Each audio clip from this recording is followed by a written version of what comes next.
And Okay, so do you feel prepared to take on the role of presidency if for some reason the next president is unable to fulfill his or her duties? Okay, I think I am ready. I've been on the board for the last year and I've held 2 positions, so I know how to organize my time. I know exactly what BES is about and how the e-board works. I know I've worked with Kim this past year and seen how she handles with everything she has to do in her duties, so I think I'm definitely ready. I feel the same way as Janae. Since I was a freshman, I saw James and what he did for BES during that his year, and I've also seen what Kim did for BES during her year. And I seen they had different visions and different goals and what they wanted to achieve throughout the entire year. Now I have my own vision as VP. It's more my duty to make sure the vision of the president and the membership goes through. But I have my own vision and what I would desire for the organization as well. As as president rather, I would definitely be able to handle all the duties that's necessary and to make sure our membership feels inspired and more passionate about what they want to do and what our visions can be.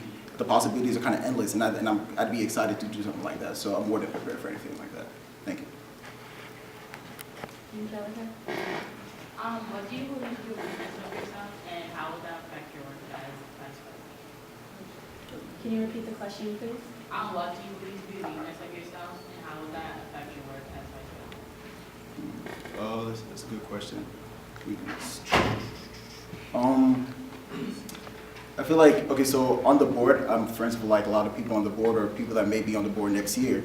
And that can sometimes be difficult because having that social interaction can make it sometimes difficult when you're looking at the professional perspective. However, because of what the mission is and because of how dedicated I believe everybody on the board is, I'm more than prepared to go to them and make sure they get whatever duties they have to get done. And I believe that the people that are going for our e-board are dedicated. That's why they're already here. So I feel like it might not be as much of a problem because we're all in the same, mind wave, whatever.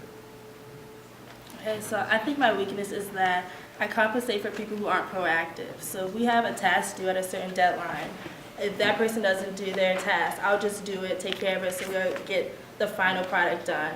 But I've learned to go to the person, talk to them, figure out what exactly is wrong, why didn't they complete this task, and then figure out a plan with them to go forward so that the task can be completed as soon as possible.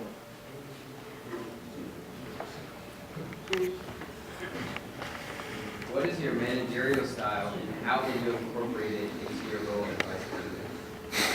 Okay, so I think as a manager, I always have an opinion about everything, but I try to allow each individual person to form their goals, have their organization together, and then inform me. So my active listening skills helps with that, to let me know exactly what they want to do. So as a manager, I would try to give the resources to them and not try to micromanage or anything. Give them all the resources they need, be there as if they have questions or anything, and then we go forward like that. I'm the same. I don't like to micromanage, but I'd rather watch and perceive and step in only when it's necessary. Like I stated before, during the summer, I want every member of the e-board to create a plan for the entire year, and then also countermeasures in case those plans don't fall through. So when those plans don't fall through, that's when I step in. When they're not coming up to the scheduled dates for the plans they set for themselves, that's where I step in. So I only step in when necessary. In the end, they have the freedom to do what their positions dictate for them to do, and I let them do what they plan to do. And as long as they have the passion and the desire, that it's not, I don't really have any reason to step in. It's only when deadlines aren't being met. It's only when certain things are happening that they stated would happen that I have to step in. And at that point, I'm ready to take forward all the power I have as a vice president.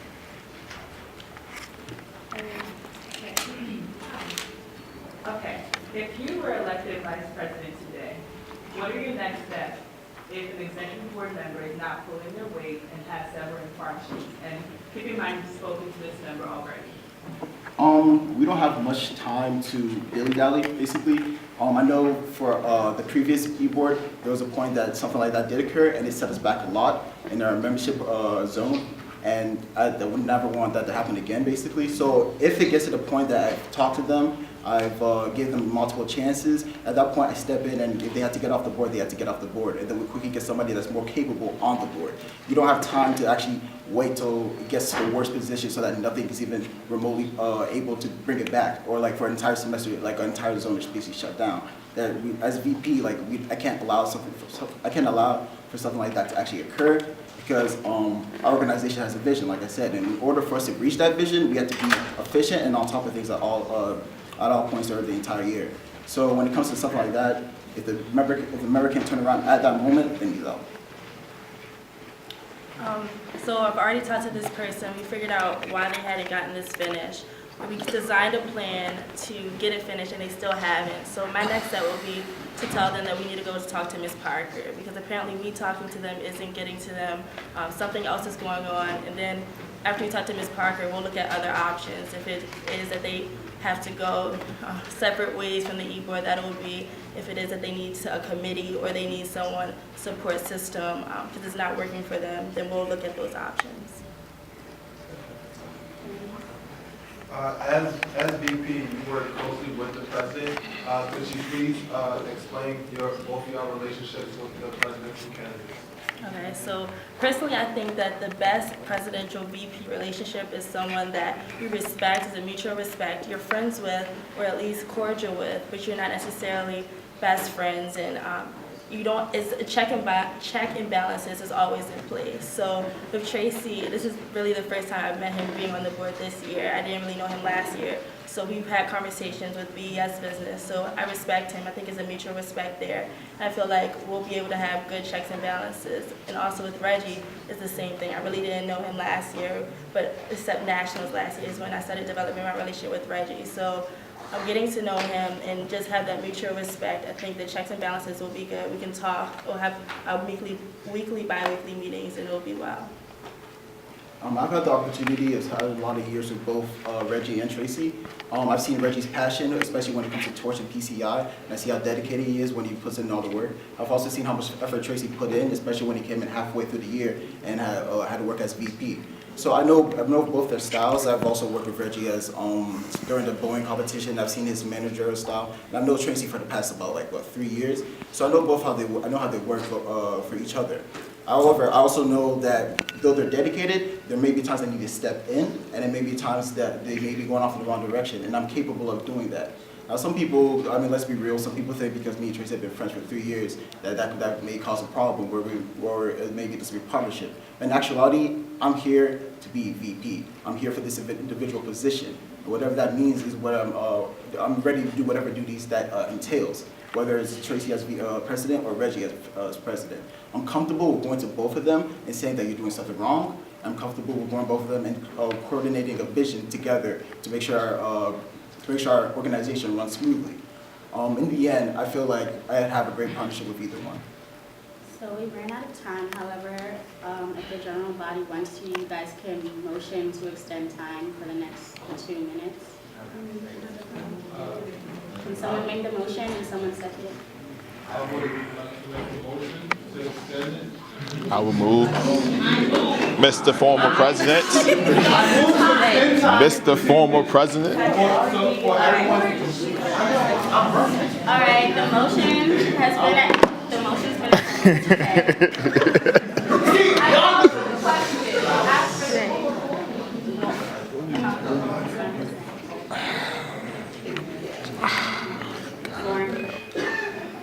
How would you deal with people having a problem with your VP, managerial style?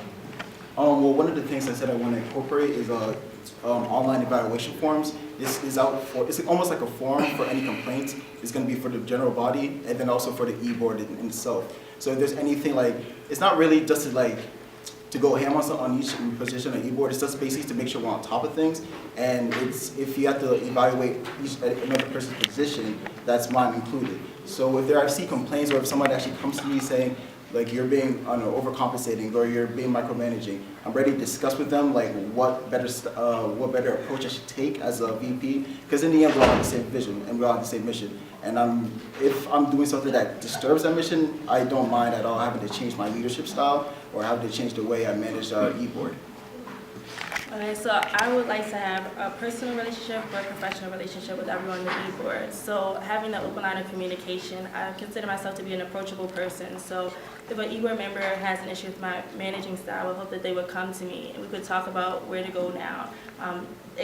Figure out the exact thing that's a problem, if it's that they feel that I'm micromanaging or if they feel that I'm not giving them the proper resources that they need.